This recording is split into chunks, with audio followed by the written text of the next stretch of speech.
ये question JEE mains 2024 में आया, जो वर्क पावर एनर्जी के चैप्टर से लिया गया, क्लास 11th के। तो सवाल इस प्रकार है कि when kinetic energy of a body becomes 36 time of its original value the percentage increase in the momentum of the body will be. जब एक वस्तु की गतिज ऊर्जा 36 गुना बढ़ा दी जाती है, तब वस्तु का संवेग कितने परसेंट बढ़ जाएगा। तो ये सवाल भी एक तरीके से मोमेंटम और काइनेटिक एनर्जी से रिलेटेड है। तो मोमेंटम और काइनेटिक एनर्जी मतलब संवेग और गतिज ऊर्जा का रिलेशन क्या होता है, तो हम पढ़े थे P बराबर अंडर रूट 2m के बराबर होता है। ठीक है, तो अगर देखा जाए तो वो कह रहा है कि काइनेटिक एनर्जी जो है become 36 time of original value, तो अपने ओरिजिनल वैल्यू की 36 टाइम हो जाती है काइनेटिक एनर्जी। तो इनिशियल में मान लेते चलिए काइनेटिक एनर्जी के थी, तो फाइनल में बाद में काइनेटिक एनर्जी 36 गुना मतलब 36 टाइम्स हो जाएगी। ठीक है, अब मोमेंटम में क्या चेंज आएगा। ठीक है, अब समझते हैं।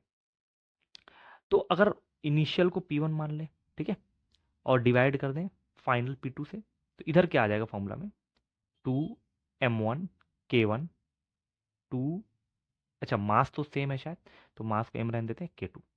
हम क्या किए कि पोटेंशियल मोमेंटम का P1 और P2 निकाल दिया गया, दो दो मोमेंटम लिया गया, एक बार 2m k1 से, एक बार 2m k2 से, दोनों को डिवाइड कर दिया गया।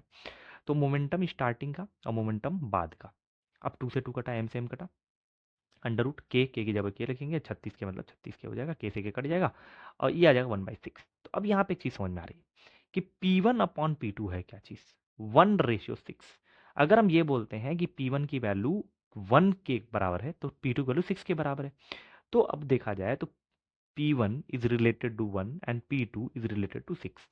अब इंक्रीज कितना हुआ, इंक्रीज इन मोमेंटम देखा जाए यहां से, तो इंक्रीज हमारा हो गया 5 के बराबर।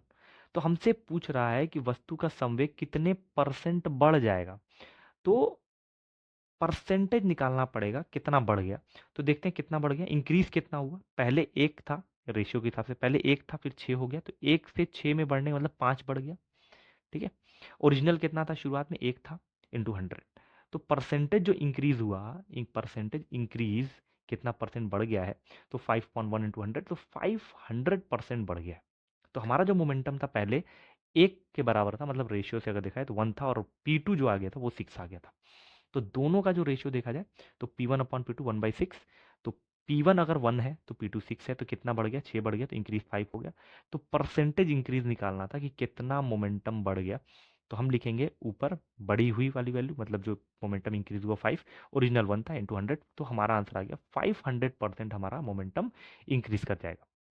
तो क्वेश्चन तो काफ़ी इजी था, जिसमें हमको दिया हुआ था कि काइनेटिक एनर्जी जो है 36 गुना बढ़ जा रही है, मतलब पहले तो कुछ रही होगी फिर बाद में 36 टाइम्स ज़्यादा हो जाती है। तो हमने K1 को K मान लिया और K2 को 36 के मान लिया, मतलब बाद में बोला था कि 36 टाइम्स हो जाता है। और फिर दोनों मोमेंटम का फॉर्मूला निकाल के डिवाइड कर दिया गया, तो उससे P1 और P2 का रेशियो आ गया। यहाँ से क्वेश्चन काफ़ी ईजी हो गया। तो इस तरह से हमारा जो फाइनल आंसर हो गया 500% आ गया। ये सवाल ज़्यादा देखा जाए तो परसेंटेज के बेस पे ज़्यादा था, और यूज़ किया था मोमेंटम और काइनेटिक एनर्जी का। तो हमारा फाइनल आंसर क्या होगा 500%, जो कि ऑप्शन नंबर बी करेक्ट है।